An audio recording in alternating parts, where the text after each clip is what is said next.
Welcome back to part 2 of our 1/14 scale Tamiya Ford Aeromax build. And we'll be picking up at step 13, these axle housings and differentials. Look at that. That is a that is a chunk. And here's our axle housings. So I'm going to get these clipped off and start getting the parts rounded up, and we'll go along and talk about each step as I go through it. Well, the thing to note while I was getting my parts together, apparently they've changed out. This was in a separate bag. These bevel gear shaft has been altered. Please use the enclosed bevel gear shafts and 3x4mm grub screws in place of the kit parts. So there we go. I guess we'll be using these guys to go through our housings. Okay, we have these together, and I've already sent one of my E-clips off to the heavens. I will gander we'll never cross paths again, so I'll probably have to find one of those by the end of the build. And I did decide to use the provided brass oilette bushings over the bearings because I don't really think these are going to give me an issue for as much as this truck's going to be driven. I'll be moving on to 14, actually putting the inside of the differential together. I have the two differentials assembled and greased.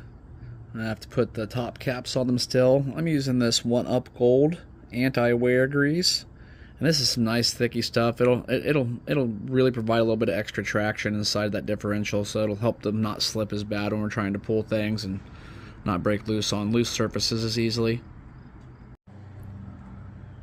Completed step 15. Not too bad. Slide that on down there. Well, let's get these in the housings. I have our internals put inside of our axle housings. All looking pretty good. I'm going to get these halves all bolted together. We're all the way over here on 16. There we go. I'm going to get these all bolted together, and then we will move on to actually starting to get them mounted down to the leaf springs on the chassis. Well, I had to move this party indoors. It is insanely hot outside today. We finished up step 16 assembling the axle casings and everything. So I moved on to 17, which is this step here, attaching it to the leaf springs. Move this into the light. That all went nice and easy, just like I was expecting it to. This has been a really pleasurable kit to build so far. Well, now we're going to move on to step 18, which is securing our arms, which I have all my parts laid out and ready to go for that. So I'll bolt those together. It looks like a pretty simple step, and we'll keep moving forward. The link arms are all assembled. They went in really smooth. I made sure I put grease on the shafts going through, and I used my Loctite on these bolts here. And we're going to be moving into step 19 now, putting on our friction dampeners and all of our little pieces I've got gathered up here. Step 19 all wrapped up.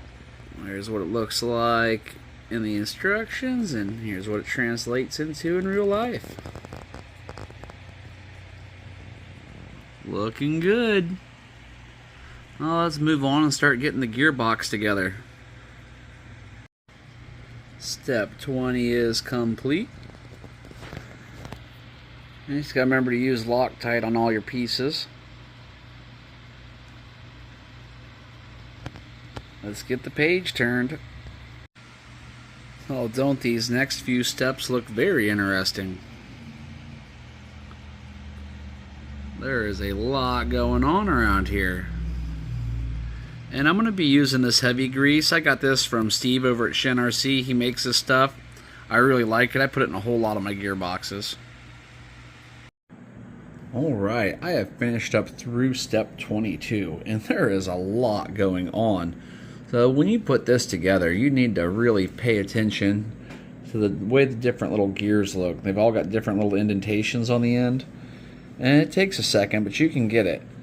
You can see those all slide in and lock the different gears in position. This one isn't so bad, But it definitely is a step you have to seriously pay attention to. I'm going to wrap this up here in this section, and when we come back, we'll be on part 23. Now, on the next series of our build, so we've got our chassis all together. The gearbox is very well underway. In our next series of the build, we want to get everything put together and actually rolling under its own power with a battery. When I do that, I'm hoping when we assemble this, it looks like when we put this together, we can put this together with the case open without the plastic around the sides. You can see the motor there. So I'm hoping to be able to run that with that all exposed so we can see what that looks like actually running and shifting in there. Well, thanks for watching. I appreciate it, and there'll be more to come. I'll catch you on the next one later.